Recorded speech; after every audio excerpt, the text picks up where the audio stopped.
your man.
Outcast blues.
takes all night and day. What a lonesome feeling when you're by yourself.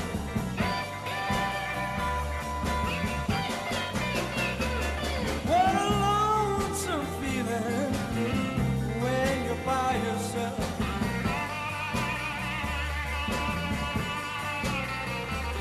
Yes, the one that you love has gone off with someone else.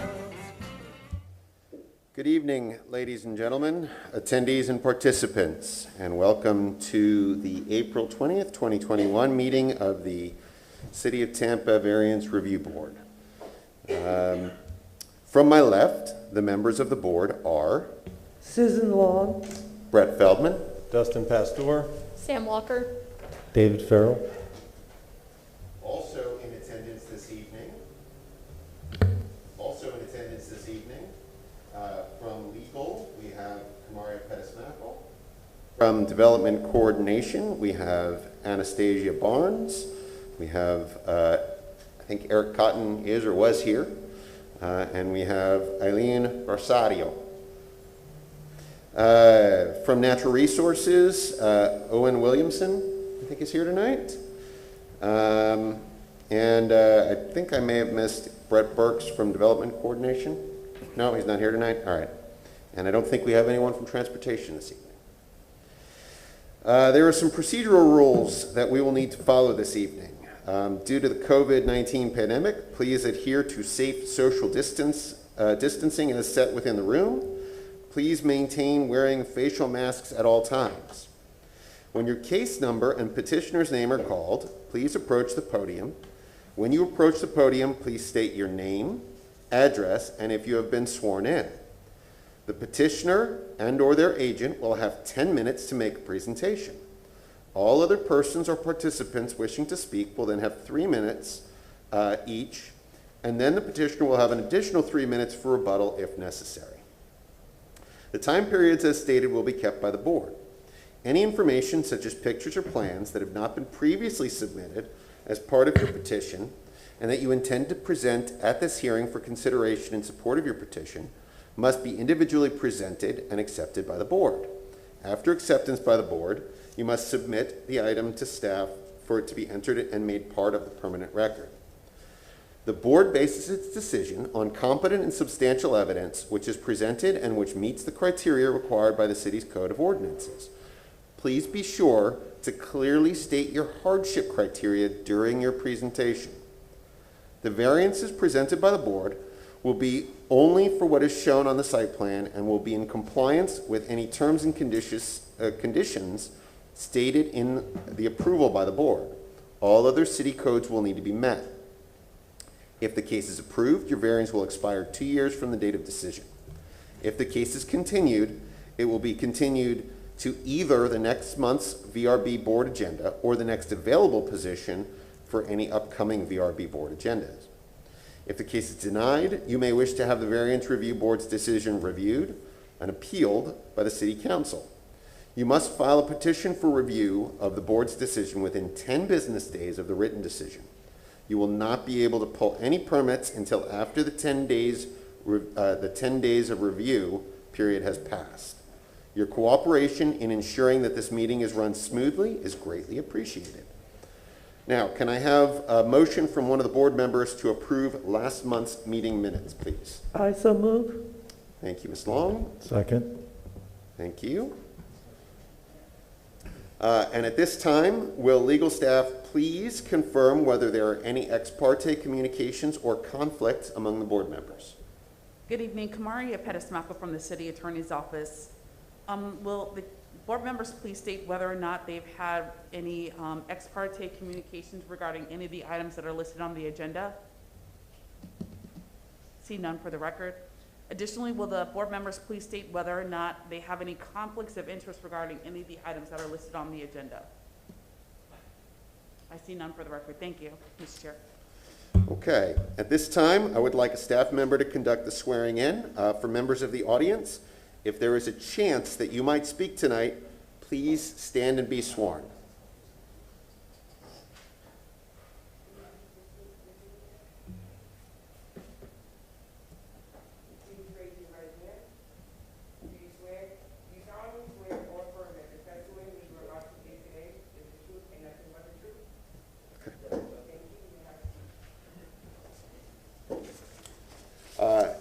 Thank you very much. It has been called to my attention that we didn't have a vote on the minutes, so I'd like to go back and say, do we have anyone, what's the vote on approving the minutes? Let's do it by hand. Aye. Aye.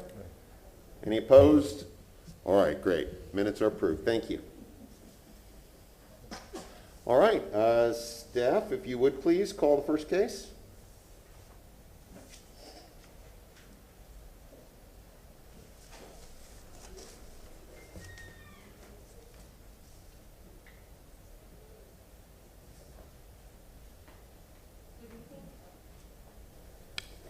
Good evening, Anastasia Barnes, Development Coordination.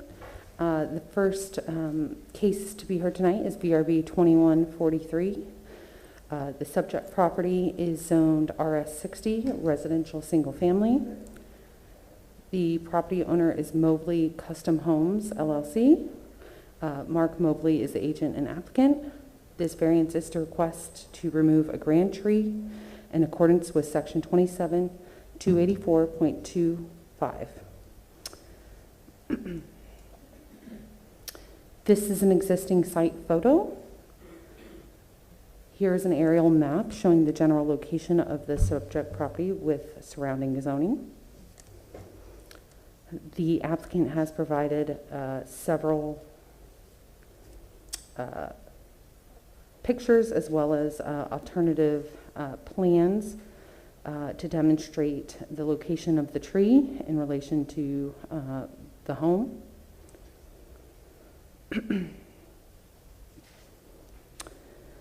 DRC has reviewed the application. Both Natural Resources and Right-of-Way stated that the request is consistent.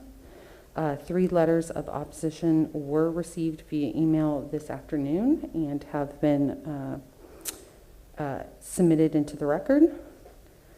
This concludes staff's report, and I am able to answer any questions that might arise, and Mr. Owen Williamson from Natural Resources is also available for any questions.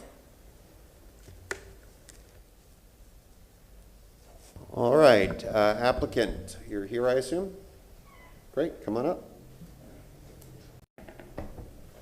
If you would please state your name, your address, and whether or not you've been sworn.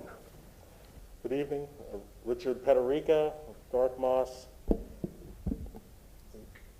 308 East 7th Avenue, and I have been sworn. Thank you for having a second meeting this month to round these up. I was brought on board by Mr. Mark Mobley, a builder, to review the tree on this property, all the trees in fact, and make the reasonable reconfiguration case for removal of a 32-inch grand live oak.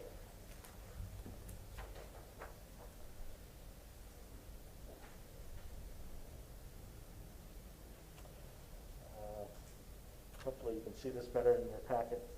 But I found it to be in fair condition, with good structure generally, in good form, with an overall condition rating of good, or B. The failure potential was low, with a defective part size from 6 to 18 inches, most likely to fail, with the target within the drip line to be constant use, making the combined condition and hazard rating of the tree a B7.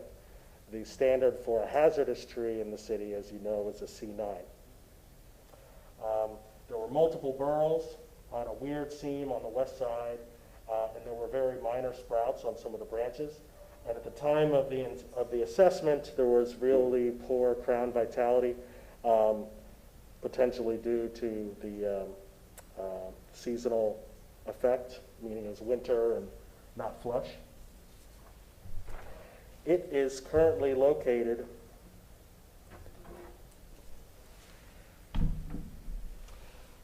This is a survey of the property. It's a zoned RS60, I believe. It's 62 feet wide by 140 feet deep. Their existing house that will be demolished, and the tree is located here. If this were a slightly smaller lot, this would be a TRZ eligible tree, but it exceeds the TRZ eligibility lot size. To meet the reasonable reconfiguration criteria requirements, we looked at several different options for site alignment. The footprint I was provided by Mr. Mobley is a 2-story single-family footprint that does fit within a typical RS 100 lot. This isn't the lot of record. This is just an example that it is not a lot maxed out to, or a building that's maxed out to this lot size. It's buildable in any RS 50 district, which is the smallest Euclidean district in the city. So this first floor plan was an attempt, or our site plan layout was an attempt to site the building as far away as it could from the tree, which is difficult to do with a tree in the center of the lot, even if it's not TRZ eligible. These are 3 primary limbs that influence the building. This is a view of the tree. Imagine you're standing right here looking at it this way. This is a view of the tree and what the house would be doing if it were in that position. The pink is a 2-story section that's actually in the foreground, and this yellow here is the 1-story wing behind. It impacts these 2 limbs, here and here, likely impacts limbs higher. Each of these 2 limbs contributes 20 to slightly 25 to 30% of the crown, which is slightly over than what's recommended by industry standards, which is 25%.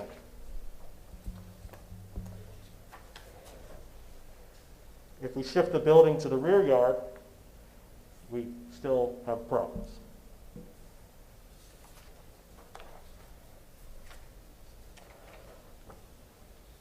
Second option, if we go to the design exception setbacks, which reduce the side by, I believe, 1.75 feet, and reduce the front by 2 and 2.5 feet, we are still impacting the crown basically the same way, and we're still within not the 20 feet, which is this light orange, but the 15-foot critical root zone, which is where city staff prefers nothing happens at all in there. Sometimes the 20 they'll give, 15 they really don't ever want to give. So we still have problems with the crown. If we remove, this is that relationship here, so there's still an impact from a 2-story section and the 1-story section on these limbs.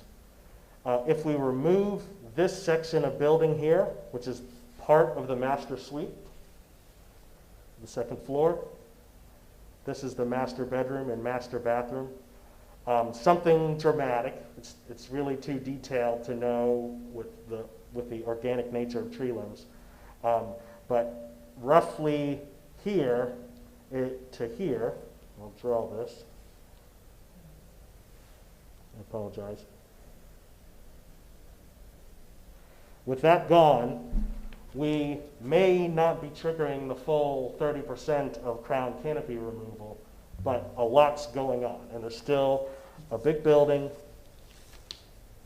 closer than comfortable, and now the property owners went from a relatively spacious master suite to a hardly workable master bedroom with now a bathroom that needs to open on a closet and back through another. But anyhow, the internal flow and function of the structure will be affected to even start to preserve this tree with a building footprint that is nowhere near maxed out for this property.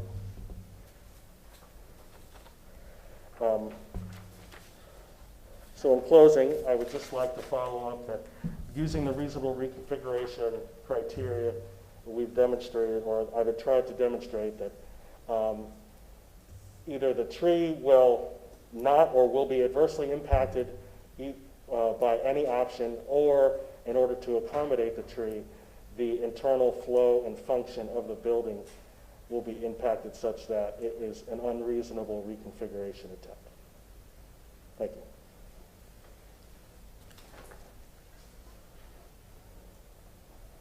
Thank you, Mr. Pederica. Does that conclude your presentation? Yes, that concludes my presentation. All right. Are there any members of the audience or anyone who would like to speak on this case? Please come forward.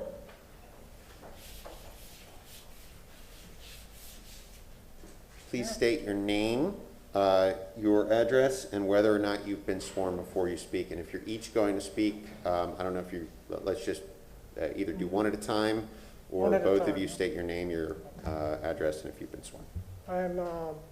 Good evening. My name's Brian Becker. I reside at 3107 West Price Avenue, Tampa, and I have been sworn in. I'm here to voice my opposition to granting a variance that would permit the removal of a 33-inch grand oak tree. The property is buildable as is, and the point of laws protecting trees is to maintain and increase the trees and the canopy that they provide. Allowing the removal of this tree sends the message that the tree protections have no meaning in the city of Tampa. Any developer would buy a property regardless of the existing trees, believing that the property can, for all intents and purposes, be clear-cut for the builder's own short-term monetary gain over a neighborhood's well-being. The removal of trees risks Tampa's designation by the National Arbor Day Foundation as a Tree City USA, and lowers quality of life and thus ultimately property values. The variance request also does not meet this board's criteria for granting a variance. One, the quote, alleged hardships or practical difficulties are to be unique and singular with respect to the property. They're not at all unique and singular to this property. Other properties certainly have the same characteristics of grand oaks. This is part of what gives the neighborhood its unique charm.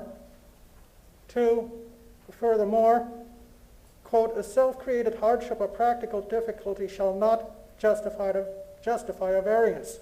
This quote-unquote hardship, if we can even call it that, is entirely self-imposed. The buyer, builder performing any due diligence knew that the tree already existed and should be making any new building plans around this fact. There's an existing house there now that accommodates the tree. Three, the criteria also stipulate that, quote, the variance, if granted, will not substantially interfere with or injure the welfare of others whose property would be affected by allowance of the variance. Granting this variance would do the opposite of what the criteria allow by removing a tree which is a hallmark of the neighborhood, and property values would be adversely affected. Four, this variance would violate the requirement that it be, quote, in harmony with and serves the general intent and purpose of this chapter and the adopted Tampa Comprehensive Plan. It directly violates the grand tree protections and the law and planning mandate. And five, as such, granting the variance would disproportionately favor one developer who knew when buying the property that there was a grand oak tree present over the public good. Granting the variance would violate the mandate that this board has been given that, quote, substantial justice be done. And so I urge this board not to grant the variance request. Thank you.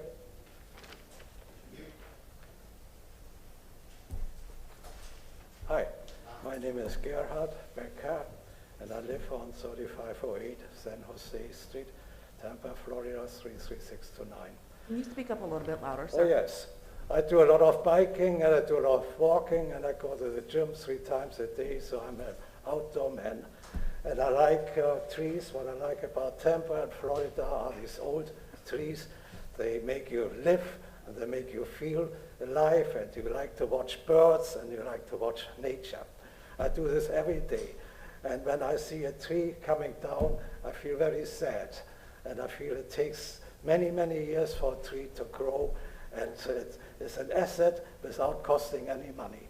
And when one has a house already and one cuts down a tree for no reason except money, then I feel very sad and I feel like crying. And I will cut it short. I'm also in the piano business. I play piano jazz and teach piano. I'm on El Prado.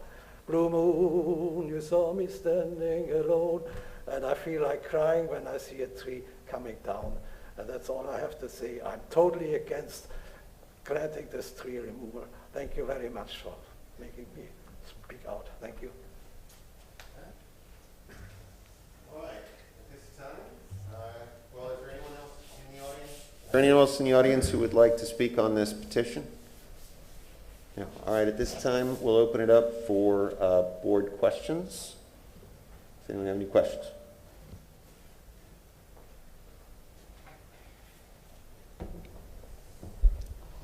Mr. Pederica, the existing house that's on the property, do you know about how far that is from the tree? Meaning, is it in the root zone now?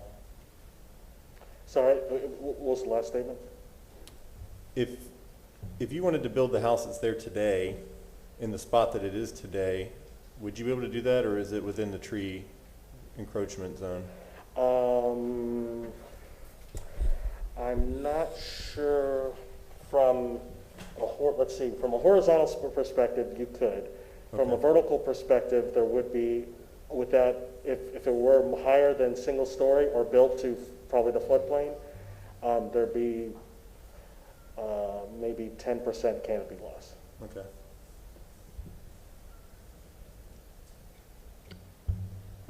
Anyone else have any questions? Mr. Farrell? There is a mitigation issue at hand too, is there not? When the tree is removed, there will be... Kamaria Pettis-Mackel from the City Attorney's Office. I understand that you're trying to talk about the mitigation, but it's important that the board focus on whether or not the applicant has met the hardship criteria in order to determine whether or not the tree should be removed. Yes, ma'am.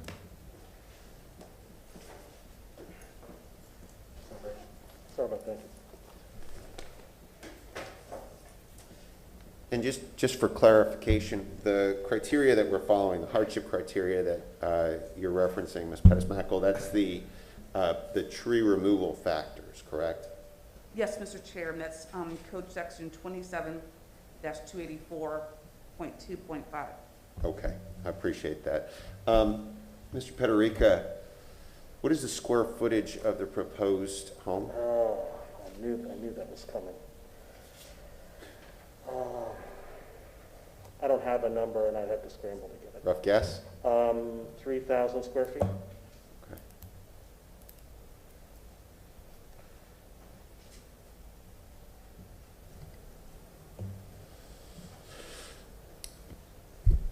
One of the things that we often see in cases like this is different site plans that show different layouts of the house. The few site plans that you provided, have the same general layout of the house, like the back. I guess if you're facing the house, the back right kind of extends, and the left side is a little bit shorter. Did the applicant look at either maybe flipping that plan or some other design layout, for example, making the house wider that might allow it to fit within? Flipping, yes, but wasn't presented. It doesn't affect the outcome. In terms of an internal change, other than what was discussed, we did not, assuming that was per the internal flow and function, an unreasonable change.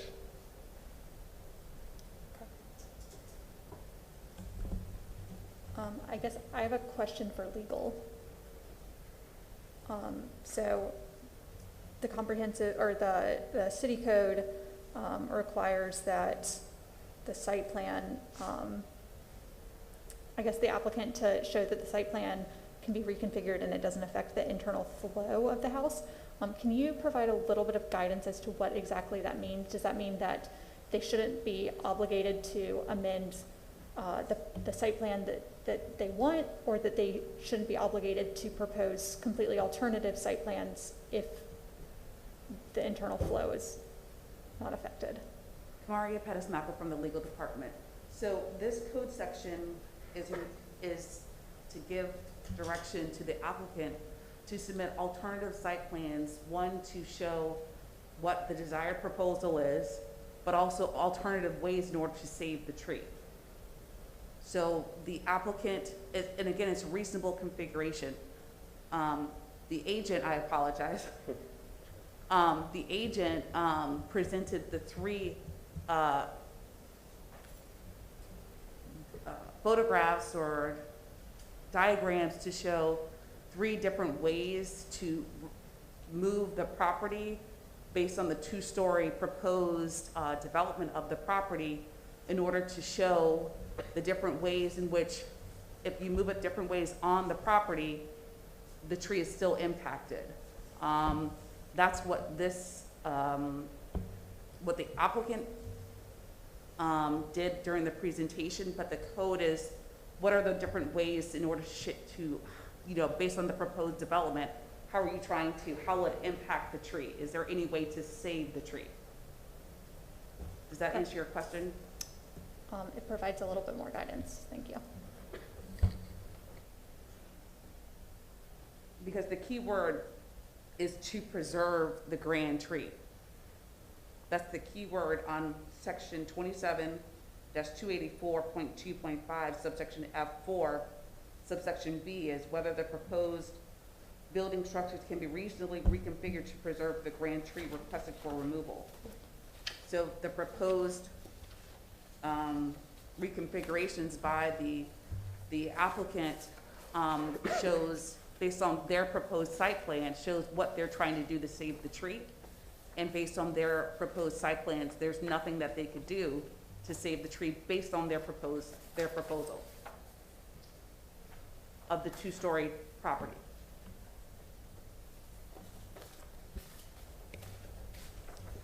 Mr. Federica, can you show us again the zone that would allow for removal of the tree without a variance, and where this one sits in relation, please?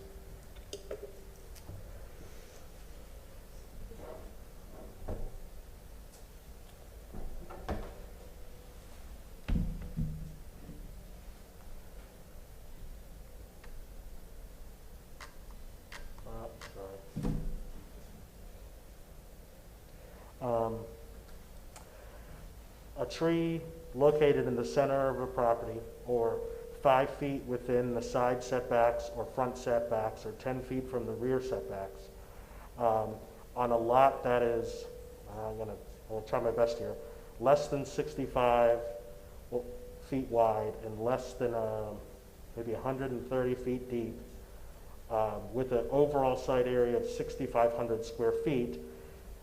If it met that criteria, a tree in this position would be able to be removed per the TRZ criteria.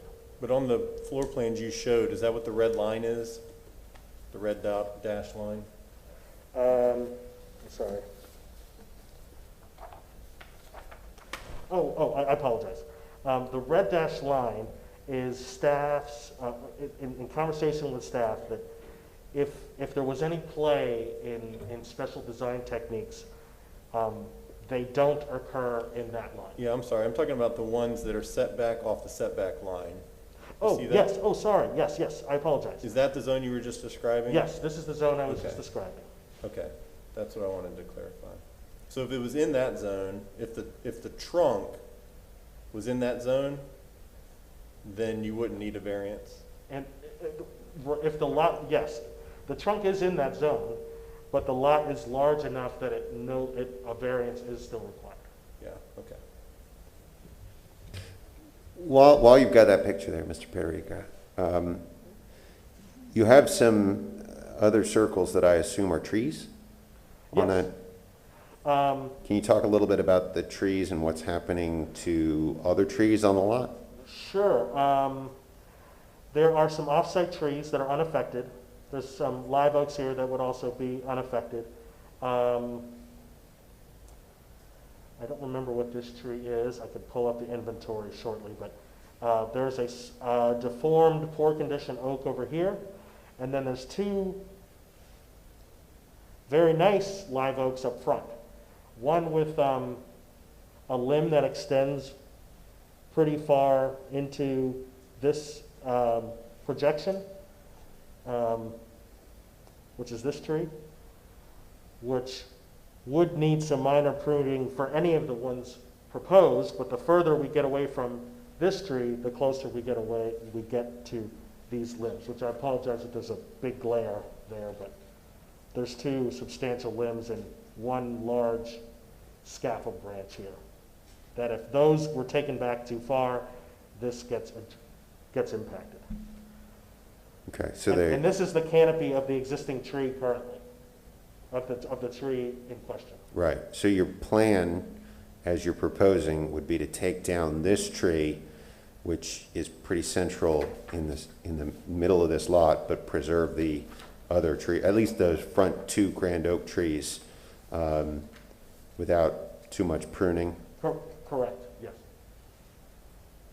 Okay, thank you. Or permitted pruning Right. as needed up for these. Okay, any other board questions? All right, seeing none, Mr. Pederica, you have 3 minutes for rebuttal, if you'd like it. Thank you, Board. I'd just like to, as was discussed, the criteria before you today is not the reasonable use criteria. Like most variances, the reasonable reconfiguration, which has different standards, so hardship and uniqueness and substantial justice aren't a part of the reasonable reconfiguration. Relative to the Tree City USA comment, the presence of this board and the tree code and natural resources, Mr. Williamson here tonight, contributes accountability, which reaches 2 of the 4 prongs of a Tree City USA. So I request that you not consider that to be that this is an attack on the city, but that the accountability that you afford is what makes a Tree City. That's all I have. Thank you. That concludes my rebuttal. Thank you, Mr. Pederica. I will now close the public hearing and open it up for a motion from the board and/or board discussion. Yes, sir. The reason I was asking about the zone that allows removal of a tree is because it's pretty clear on this tree that it's not even close to those zones. It's in the absolute middle of the property. Even the bulk of the roots are outside of that removal zone. So we're not talking about a tree that's on the perimeter of almost having approval. We're talking about one that's almost centered on the entire buildable area of this property. So I think that that's exactly why, we have this burden to hear these cases, because you end up with situations where you end up with a lot where you can't reasonably build a house. Even a one-story house, you can see the impact that the root zone would have on a one-story house of that shape. So I just want to make the point that only the most difficult tree cases come here. If it was an easy decision, it wouldn't come to us. So with that said, I'd like to make a motion. I move that variance request for case VRB 2143 for the property located at 3106 West Price Avenue be granted as depicted on the site plan presented at the public hearing for removal of a grand tree based upon petitioner meeting the burden of proof with regard to the 6 factors for determining tree removal as set forth in section 27-284-25F4 of the city code for granting tree removal. Specifically, that the evidence provided in this record shows that this tree is central to the property, has low-hanging, long-reaching limbs, that by removing this tree, the house can be moved further away from other grand trees that impact the property, although they may not be located upon the property. And that while we may not have seen other configurations of the home, we did see other locations of the proposed home around the property. None of the options better than the other due to the central nature of the tree. Second. All right, is there any discussion on a motion? All right, hearing none, let's go ahead and vote. All in favor, say aye. Aye. Aye. And raise your hand. Aye. All opposed? All right, your motion, the motion is approved, 5-0. 0, and the petition is granted.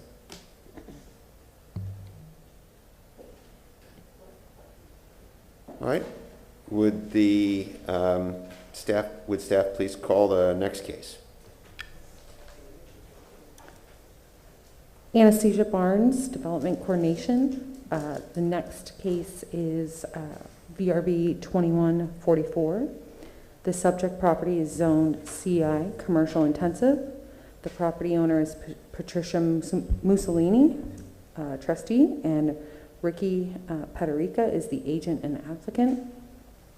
This variance is a request to remove a grand tree in accordance with Section 28284.25. Before you is a current site photo of the property and another. Here shown is a general location aerial map with surrounding zoning. The surrounding zoning is commercial and residential in nature.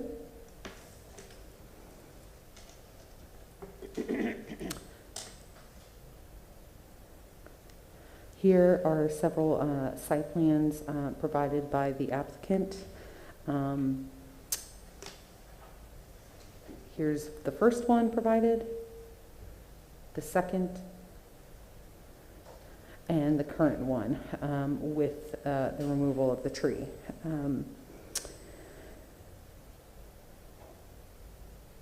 Both Natural Resources and Right-of-Way stated that the request is consistent. No opposition has been received at this time by staff.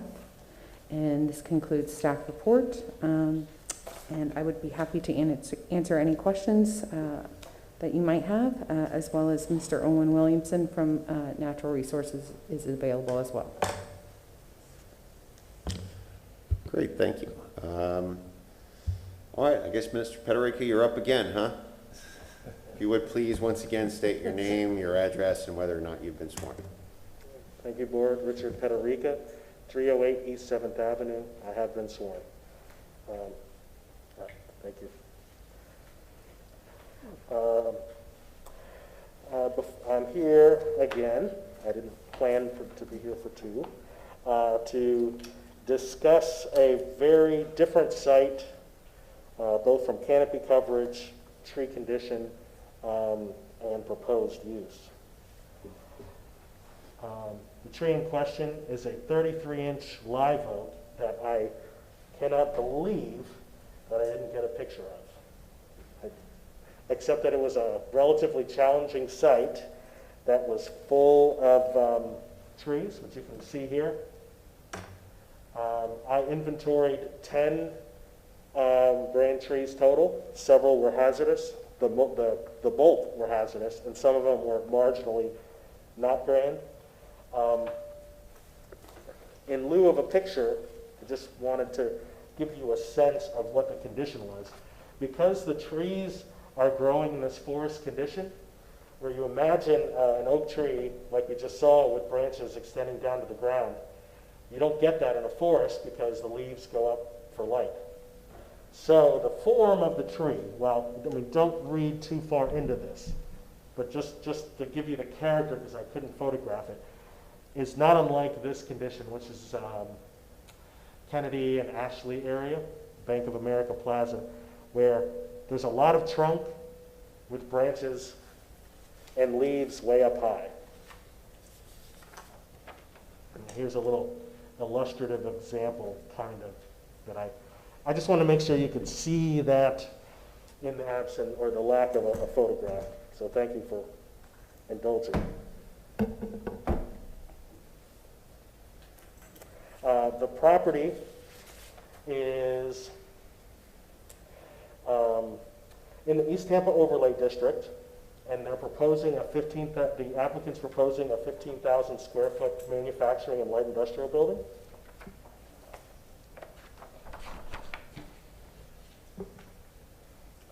This was the initial site plan that was discussed when I was brought on board.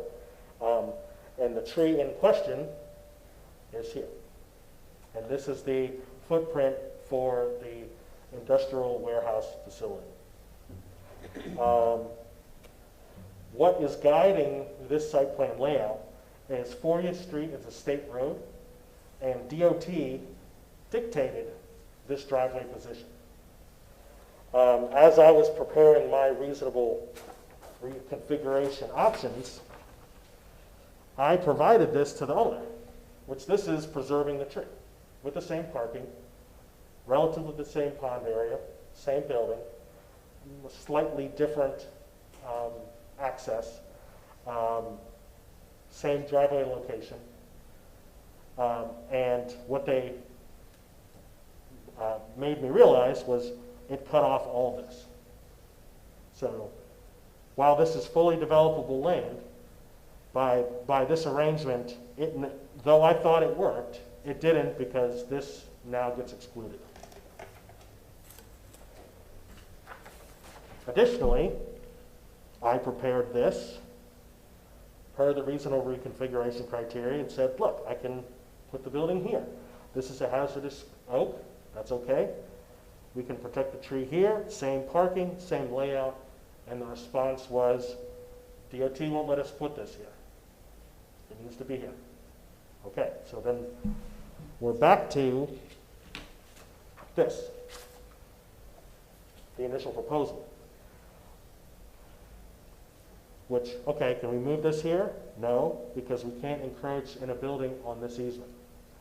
I wasn't aware at the time, and I'm not, and I wasn't looking for it, but there's supposedly also a wetland somewhere in this north section that has to be dealt with. So there's several constraints on the site, and I, per the criteria, tried to protect the tree amongst the other trees that aren't worth protecting because of their hazard condition. But other factors, East Tampa Overlay District, which requires facade treatment and placement along the building fronting, or the front setback. The DOT access alignment, which had to be there. The slope of the site goes this way, so this is where a ponds make sense. This getting locked off, I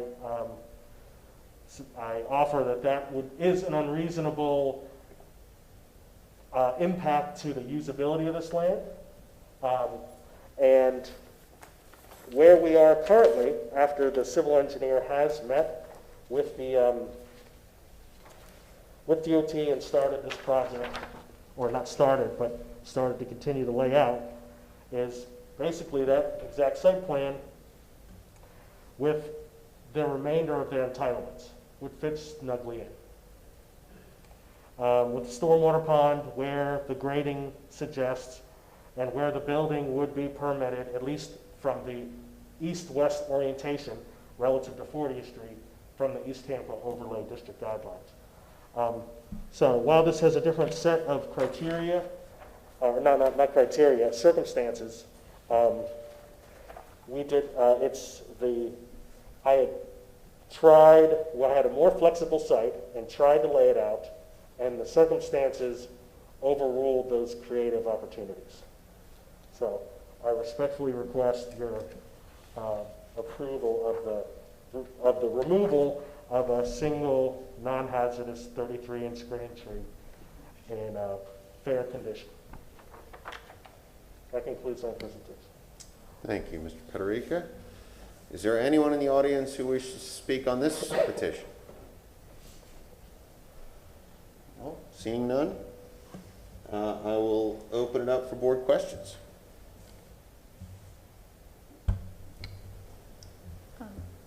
So on the site plan that you're proposing, there's like it looks like maybe it's a patio or a covered entrance. Can you just confirm what that little square off to This is a truck loading bay, 2 loading bays. Okay. So each example had that in there. Okay, yeah, I just wasn't clear to me what. And I apologize. And I guess that would have a little bit of discolor too, technically. So I apologize. Okay, and so configuration option 2, so I understand that DOT is requiring the entrance to be on the south side of the property, but reconfiguration option 2 indicates that FDOT just recommended that it be on the south. Would you just confirm? No, it was I guess they dictated, I'm not quite sure what the specific was, but there's a stormwater structure right here that you can faintly see, that part of this issue was that, at least from the engineering perspective, but the DOT regulates the distance between driveway openings and the median openings, which I'm not going to profess to understand it, but somewhere here is more allowable than somewhere there for some reason. Okay. So I'm just, at this point, I'm just carrying the testimony that this would not be approved by the department. Okay, fair enough. And then my last question is, you showed, I guess, a site plan where there was going to be an additional building in the back. And it looks like that building will also encroach on, like, approximately where there's a grand tree in the back. Will that also require a variance? You caught that before I did, and so that would not be, I guess there's no request for this to be removed. But are you going to be back here in a few months? I don't know. I don't know. Okay. So I had not been, this was not sort of part of my initial analysis. It was provided late, and honestly, you caught that before I did. Okay. All right. So that isn't part of our request, and I assume whatever you decide here today doesn't have a bearing on that tree. Yeah, I believe that's the case. While we're on that subject, what's going on with that QV? I'm just trying to get a handle on some of the designations for some of these trees. Sure. Obviously, H means hazardous. I was able to figure that one out, and the G presumably means either good or grand. But the QV? QV means Quercus virginiana or live oak. Oh, okay. All right. So that's a live oak, and that is also a grand tree over there. So 32. 28. sorry. There's this grand and this grand, Okay, right. 28. and then there's a hazard. Okay. And these were only the trees within grand size according to the survey. Right. The additional trees have not been assessed. Right. Okay. But as it stands today, your petition is to remove one grand tree, and so you are preserving two other trees, at least two other good quality trees on this site based upon this petition. Is that accurate? There's hundreds of trees on this site, and there are many of them in poor. So the coloring convention, if you can see, this is the report and mitigation calculations, but basically they degrade from a dark green to a brown, and then these would be invasive trees, these lavender. And with fair in the middle, so there's no green except for the canopy. Mm-hmm. So it's not a particularly high quality forest. And this little exhibit here, this is showing the number of trees relative to this condition, and it's just white and brown. There's not green. So while I would prefer to say we saved the best tree, Mm-hmm. it's not really, there's not really a best tree. Okay. All right, fair enough. Thank you. Any other questions? Sorry, I have one more question. So the proposed site plan shows that, I guess, a portion of like the entryway will run over top of the sanitary sewer easement. Have you guys already gotten approval to like construct over that sanitary sewer easement? No, we've made no, I'm not aware of any permit application yet. Okay. We're waiting on, I guess the sale was contingent on, or it was partially contingent on this variance. Okay. And so I think after that point they'd be making the submittals, but I can only assume that they would be able to negotiate that, but I guess I don't know. Okay.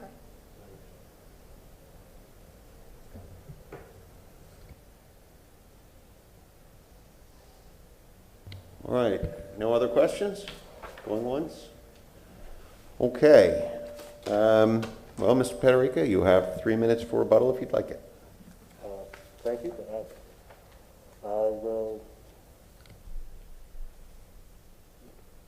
I'll end this early, hopefully. Yes, thank you. All right. Well, with that then, I will close the public hearing and open it up for board, for a motion and/or board discussion. So I think that this is a little bit of a closer case than the previous variance that we reviewed. I guess one concern that I have, and maybe someone on the board can provide a little bit more clarity, is that, and the reason I asked about encroaching onto the sanitary sewer easement is that if that's not allowed, then you can't construct in the back of the property anyway, and one of the reconfiguration options could, be feasible. Kamaria Pettis-Mackel from the City Attorney's Office. Again, I think we have, my advice to the board is to focus on whether or not the agent has met the hardship criteria as evidenced in 27-284.2.5 subsection F. The easement is not a part of this application, so that should not. But it does affect the usability of the property that he presented us. Either way, you can build a road or a parking lot over an easement. Well, assuming that they get proper approval, and if Yeah, there's from the city. Yeah, but if there are pipes running underneath it, I'm just concerned that it might be a little bit more difficult to get an easement, or it might not be granted at all. And like I said, the only reason I bring it up is because I think that it does play into whether or not the property can be reasonably reconfigured. Well, just from my experience, it's very common to pave over sewer easements. Most sewers are under the roadways in Tampa. Yes.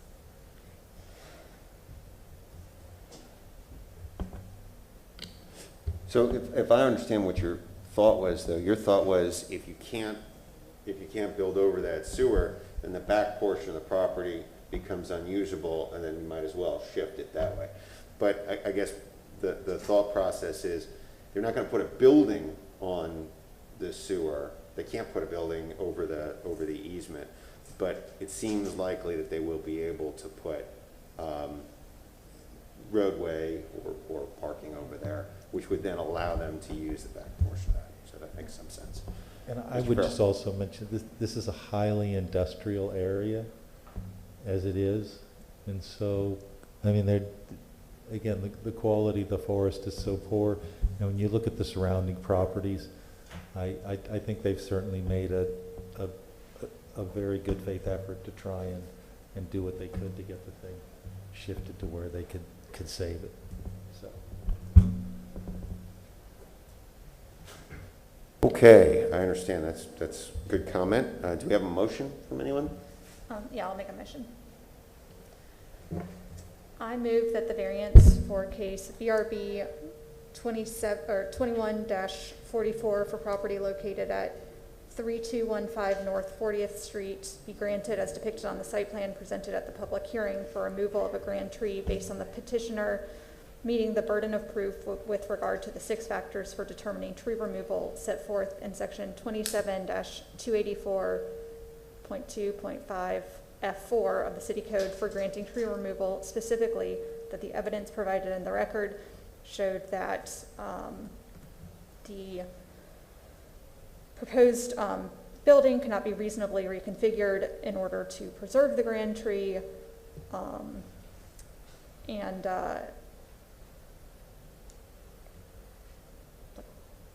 that's it. So for that reason, I propose that we approve the variance. All right. Is there a Second. Thank you. That's by, it's by Mr. Farrell. She didn't check, Madam Clerk didn't see Who is the second? right. Okay. All right, so we have a motion and a second. Can we have a vote by hand and by voice, please? All those in favor say aye. Aye. All those opposed? All right, the motion passes 5-0, and the petition is approved. And is there any other business this evening, staff? No? All right, seeing none, I guess we're adjourned for the night. Thank you.